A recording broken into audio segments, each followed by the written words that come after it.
आणि 51ला लोकशाहीला सुरुवात झाली.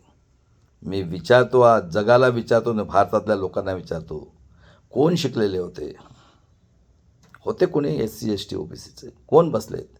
विदेशी आर्य, विदेशी यहुदी, नाझी, निजामी मराठा, हिटलरपेक्षा 200 टाइम डिक्टेटर आतंकवादी लोकांनी कोणी बनवलेली आहे काँग्रेस? कोण आहे जनसंघ? कोण आहे RSS? मी एवढंच विचारतो यांना. आणि जे कोणी आहेत स्वतःचा, आता त्यानंतर मी परत एक उदाहरण देणार आहो. बघा दादांनो, जगामध्ये प्रत्येकाचा जन्म स्त्रीचा पोटातून झालेला आहे. जेव्हा स्त्रीला गर्भ असते, 1 महिन्याचा गर्भ, तेव्हा ती बिचारी चिंता करते की माझं बाळ, चाहे मुलगा हो मुलगी हो, सुदृढ झालेला पाहिजे. आणि ज्यावेळेस तिची डिलिव्हरी असते तेव्हा तिचा सेकंड जन्म होतो. आणि डिलिव्हरी झाल्यानंतर ती स्वतःचं रक्तापासून दूध बनतो, ती पाजते तिला बिचारी. आणि काय अपेक्षा करते? माझा मुलगा स्वाभिमानी झाला पाहिजे, माझा मुलगा. स्वाभिमानाचा अर्थ आहे शिक्षण, रोजगार आणि मानवता. 3च आहेत. मानवता, ह्युमॅनिटी, इन्सानियत. हिंदीमध्ये ही इन्सानियटी म्हणजे मी जगाला सांगतोय. आणि आमच्या इथल्या 2 महामानवांनी जगाला दिशा दाखवलेली आहे. आजही हे लोक, आर्य, विदेशी, यहुदी, नाझी, निजामी मराठाचे लोक परदेशात जातात तर म्हणतात आम्ही बुद्धाच्या देशातून आलेलो आहे. अहिल्याबाई होळकर लढली. बघा, शरम करा माझ्या 90% समाजांनो. हे हिटलर जे आलेले आहेत किती क्रूर आहेत ते तुम्हीच शोधा काय आहे ते. परत मी सांगणार आहोत पुढे. आणि 51मध्ये हिंदू कोड बिल कोण विरोध करणार आहे? हे कुंभमेळ्यातले लोक. महाभारत बघा काय दाखवते, कृष्णाला अधिकार लाखो गौडांनी. आमच्या देशातली सीता हे कुंभमेळावाले पोरं तयार करतात. आणि राम आणि लक्ष्मण. आम्ही शिकलो नव्हतो त्या काळात. आणि फक्त आता 75 वर्ष झाले. बघा दादा, 51मध्ये हिंदू कोड बिल आणि कालेरकोरा ॲक्टसाठी बाबासाहेबांनी जॉईन केलं. आणि 52मध्ये बघा, सिम्बॉल ऑफ नॉलेज, वर्ल्डने दिलं त्याला नॉलेज ही पदवी. आणि बाबासाहेबांचा ऐकुलता एक मुलगा यशवंत, ज्याचं नाव 1912चा जन्म आहे, त्याला मॅट्रिक सुद्धा पास नाही होत. किती क्रूर लोक आहेत हे विचार करा. बाबासाहेबाचं नाव सुद्धा यांना चालत नाही. आणि हरामखोर आर्य, यहुदी, विदेशी, नाझी, निजामी मराठा हरामखोरांनो, बाबासाहेबांच्या संविधानामुळे तुम्ही आज पार्लमेंटमध्ये बसता, विधानसभेमध्ये बसता. म्हणून मी जगाला म्हणतो की ही कोम जगासाठी घातक आहे. आणि त्यासाठी ही जी कोमचं जड आहे, जगाने सगळ्यांनी मिळून संपवलं तरच जग आनंदात जगू शकतो. हा मी जे काय कार्य करतोय मानवतावादीसाठी करतोय, जगासाठी करतोय. आणि पूर्ण भारतातले जेवढे नाव शिकले त्यांना चॅलेंज आहे. मी आलो आहे पुण्यात, किती टॅलेंटेड लोक आहेत, बोलवा मला. Corporate sector, judiciary, bureaucracy, press media, पूर्ण आतंकवादी लोक बसलेले आहेत. आणि महाराष्ट्रामध्ये संत राजे महाराजे शाहू फुले आंबेडकरांनी पूर्ण जगाला दिशा दाखवलेली आहे. आणि आज बघा महाराष्ट्राची दशा. 2 हिटलर महाराष्ट्रात नंगा नाच करतायत लोकशाहीच्या नावाने. आणि 52मध्ये बघा दादांनो काय झालं. तो आर्य विदेशी नड्डा म्हणतो बाबासाहेबाला 78,000 इन्व्हॅलिड केलं. बघा त्या काळापासून म्हणजे ही जे आहेत यांना बाबासाहेब म्हटलं. आणि 52मध्ये इलेक्शन झालं तेव्हा कोण शिकलेले होते? आणि हरामखोर हा बॉम्बसेपचा वामन मेश्राम. बघा दादानो, साहित्यामध्ये डॉक्टर विलास खरा सरांनी बाबासाहेबाचा खून केलेला आहे. ही जी सरिता कुबीर आहे ही जवाहरलाल नेहरूची रखेल होती. तिचं खून केलेलं आहे तिने. हे त्यांनी प्रूव्ह करून सांगितलं साहित्यामध्ये. बघा किती क्रूर आहेत. अरे हरामखोर लोकांनो, डोळे उघडा. तुमच्यावर अन्याय अत्याचार, 2 वर्षाच्या पोरीसोबत बलात्कार, ही काय लोकशाही म्हणायची आहे?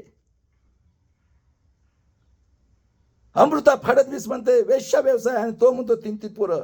अरे सगळं संपलेलं आहे सगळं. आणि महाराष्ट्र हा देशाला दिशा दाखवणारा संत परंपरा पहिली क्रांती पंढरपुरात केली. आणि आज तुम्ही डोळे बंद करून ग्रामपंचायत, नगर परिषद, कॉर्पोरेशन, आमदार, खासदार, हरामाचा पैसा कमवायचा धंदा. आणि बघा सगळे अधिकार घेऊन कोण आहेत हे? एनडीए आणि इंडिया अलायन्सेसचे लोक कोण आहेत? माझ्या महाराष्ट्रातील लोकांनो, एवढे क्रूर जगाच्या पाठीवर कुठं अन्याय नाही होत आहे जेवढा अन्याय भारतात होत आहे. बाबासाहेबाचा सुद्धा खून केलं. आणि हा वामन मेश्राम जेव्हापासून काढलेले आहे, जेव्हा 3 प्राईम मिनिस्टर मारले लोकांना, जेव्हा 77 पासून मंडल कमिशन आले आहे दादांनो, तेव्हा कांशीराम जिवंत असताना त्यांच्यासोबत बैमानी केले हरामखोरांनी. आणि पूर्ण भारतातल्या आदिवासी लोकांची संघटन, अखिल भारतीय आदिवासी ही नक्षलवादी संघटन बाकी लोकांना, आणि हा त्या RSSला मिळालेला एजंट आहे हरामखोर. हा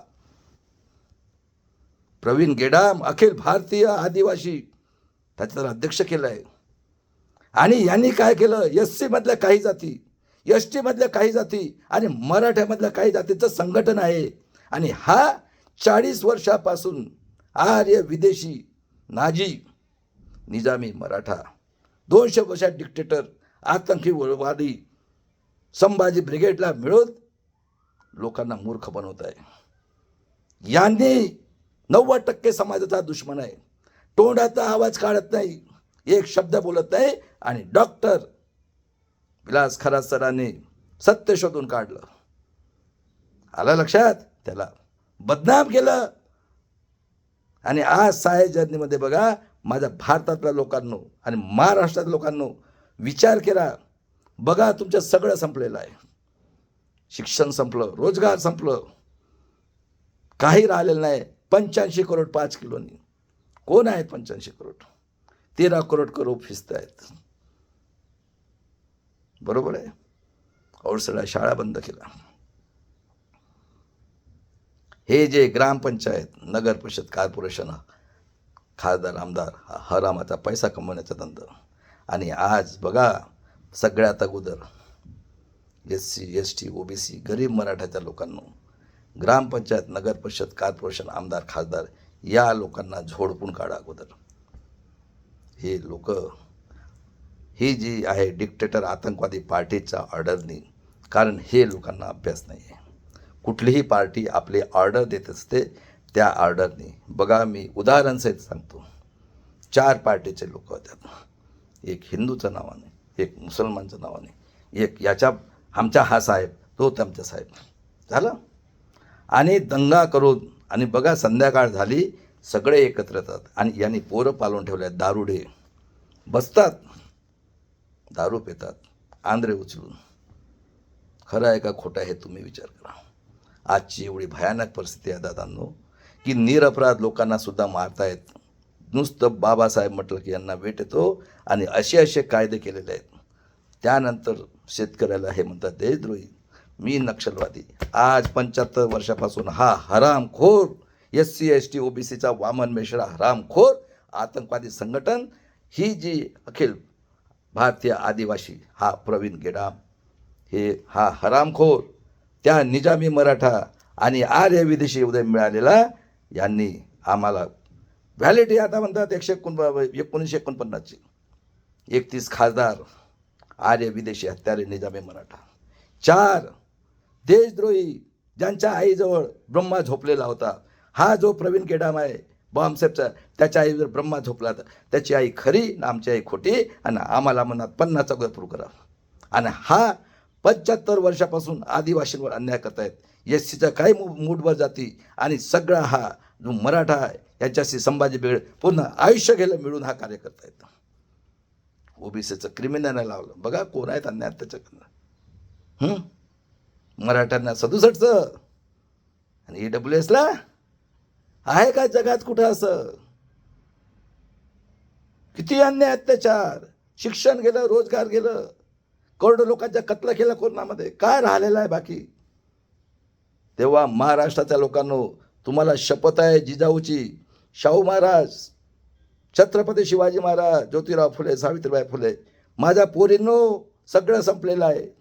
बघा, वेश्या व्यवसाय करा म्हणते ती, आणि तो म्हणतो 3-3 बलात्कार होते 2 वर्षाच्या पोरीशी बदलापूरला. एखादी बाई निघते का? मी अंबाबाई, तुळजा भवानी आणि काली मातेला खातो, खरंच तू असशील. हा एवढा अन्याय अत्याचार कधी जगामध्ये कुठल्या तरी पिढीमध्ये झालेला आहे का? बघा, 2 पोरांना डिसेंबर 23 मध्ये पाठवलं, कायदा केलं, सगळे बाहेर निघालेत. काय केलं? जो कोणी बोलेल 9 मध्ये गव्हर्नर त्याला टाकू, फायनान्शियल त्याला, आणि पोलिसांना पॉवर दिलं, तुम्ही मारा कुदा काही करा. बघा, परभणी आणि बीड, उघडा डोळा लोकांना डोळे उघडा. स्वतःचा पोरांचं पुढच्या पिढीचं केलं. आणि जेवढे काही हिस्ट्रीचे आहेत भारतामधले, यांनी कोण शिकलेले होते? फक्त चमडी आणि पैसा याचा विचार करा, आणि तुम्हाला मानसिक गुलाम केलेलं आहे. जन्माला आलं ब्रह्माच्या तोंडातून 90% राक्षसगण, पोरग झाला हे ठेवा, पोरगी झाला बी ठेवा. काल निर्णय, आजचा दिवस हा, हे कपडे घाला, हे घाला, आणि हे मस्त 5 स्टार हॉटेलमध्ये जाऊन. त्यानंतर विद्येचे देवता सरस्वती सांगतात. संभाजी महाराज बेविचारी होते, आणि तुकाराम महाराज पुष्पन गेले. किती मार्क पडू द्या, 14 मध्ये 314 ओबीसी लोकांचं, उघडा ओबीसीच्या लोकांनी डोळे. UPSCला अपॉइंटमेंट सुद्धा झाली नाही. आणि पर्सनल इंटरव्ह्यू कोण घेतात? 50 पासून कोण बसले आहेत? मेल्यानंतर स्वर्गात शांती पाहिजे आणा. तर जगामध्ये काळा पांढरा भेदभाव झाला. अमेरिकेत निग्रो लोकांना संकलनी बांधून 2 वेळा ओबामा साहेबांना प्रेसिडेंट केलं, 10% 15% असताना. काय आहे त्यांच्याकडे? अन्न वस्त्र निवारा, शेती पिकवतो, कृषीप्रधान देशद्रोही, मुसलमान आतंकवादी, मी नक्षलवादी, आणि 32 डिग्री 4 PhD देऊन स्वाभिमानी मला जगायला एक मताचा अधिकार दिला. स्वाभिमान, शिक्षण, रोजगार आणि हेल्थ. आम्ही मेहनत करतो, 90% लोक जो टॅक्स भरतो आम्ही. बघा दादांनो, EVM खरं आहे का खोटं आहे? अरे हरामखोर लोकांनो, ब्युरोक्रासी, सुप्रीम कोर्टचे जज, डुकराचे गू खाणाऱ्या लोकांनो, इलेक्शन कमिशनर, तुला तर मी जर्मन शेपर्ड सोडून सगळ्यात, तू काय असं वाटते तुम्हाला की 140 कोटीला एक इलेक्शन कमिशनर? आणि त्यानंतर ब्युरोक्रासीच्या लोकांना मला सांगा, कोण खोटं बोलतोय? व्हीव्हीपॅटची पर्चीची काउंटिंग केलं आहे का तुम्ही? मी विचारतो आज भारतातल्या पूर्ण लोकांना, माझे भागीदारी पुरुषाचे लोक, द्या मला उत्तर. आणि जगाला सांगतो, ही कोम हिटलरपेक्षा 200 टाइम्स डिक्टेटर आहे. हिचं तुम्हाला जळ सगळं नायनाट करावं लागणार आहे. आणि भारताच्या लोकांना सांगतो मी, आणि महाराष्ट्राच्या लोकांना, हे बघा, 6चे 6 पक्ष एकच, 3000 करोडची प्रॉपर्टी मापटवा. एवढा अन्याय अत्याचार कुठल्या जगामध्ये नाही आहे. आणि सगळ्यात जास्त ना महाराष्ट्रात, कारण महाराष्ट्रात सगळ्यात श्रीमंत आहे. आई ही इथंच आहे, बापही इथंच आहे. किती अन्याय अत्याचार, काय लिमिट आहे का नाही? त्यासाठी बाळासाहेबांसोबत सगळ्यांनी, या दादांनो, त्यांचा एका वडिलाला सुद्धा शिकू दिलं नाही. 24 मध्ये 7 सीटला घेतलं. आणि EVM ही मनुस्मृती आहे. म्हणून माझा नारा आहे, बाबासाहेबांनी सांगितलं, जिथपर्यंत आर्य, विदेशी, यहुदी, नाझी, मराठा, हिटलर 200 टप्स यांच्यासोबत जर संविधानाचे हे जर सत्ता असेल, तुम्हाला न्याय नाही मिळणार. कारण आम्ही शिकलेलोच नाही आहे. 85 करोड 5 किलोनी, 13 करोड पोरं आहे. शाळा संपलं, शिक्षण सुद्धा आत्मनिर्भर. त्यानंतर बाबासाहेब म्हटले, अन्याय करणाऱ्यापेक्षा न सहन करणारा पापी आहे. 100 दिवस भेट बकरा एकदम सिंहासारखं जगा, गुलामाला गुलामीची जाणीव करून द्या. मला शिकलेल्या लोकांनी दिलं. बघा पॅन्थरचे लोक, हा, जो बलात्कारी 9 वर्षात बलात्कार करतो त्याच्यासोबत जातात खुशी खुशीने. दीक्षाभूमी सत्यानाश, बाबासाहेब पुतळा काढला. आणि त्यानंतर दादांनो, कांशीरामजींनी म्हटलं होतं, ऐसा भी वक्त आ सकता है आपको गोली काटी, मारो सालो तिलक तलवार तराजू 85 भागामध्ये. आज बघा काय दशा दिसते. त्यासाठी महाराष्ट्रातील लोकांनो, तुम्हाला रिक्वेस्ट करतो, जर तुमचा पोराबाळांची चिंता करा. संविधान संपलं, सगळं संपलं. EVM ही मनुस्मृती आहे. त्यासाठी बाळासाहेबांचा मागे या, एक मताचा आधार. मी तुम्हाला फुकट शिक्षण न, प्रत्येक घराला 2-2 लाख, एवढं श्रीमंत महाराष्ट्र. आणि चला दादांनो, ही आझादीची तिसरी लढाई लढूया. बाळासाहेबांच्या मागे उभे राहा आणि आपल्या पिढीसाठी माझं स्लोगन आहे, मरेंगे मिटेंगे ईवीएम को हटाएंगे, अपने माँ बेटी बहन के स्वाभिमान के लिए बलिदान करेंगे. आज़ादी की तीसरी लड़ाई. जय शिवराय, जय भीम, जय संविधान, जय बिरसा मुंडा.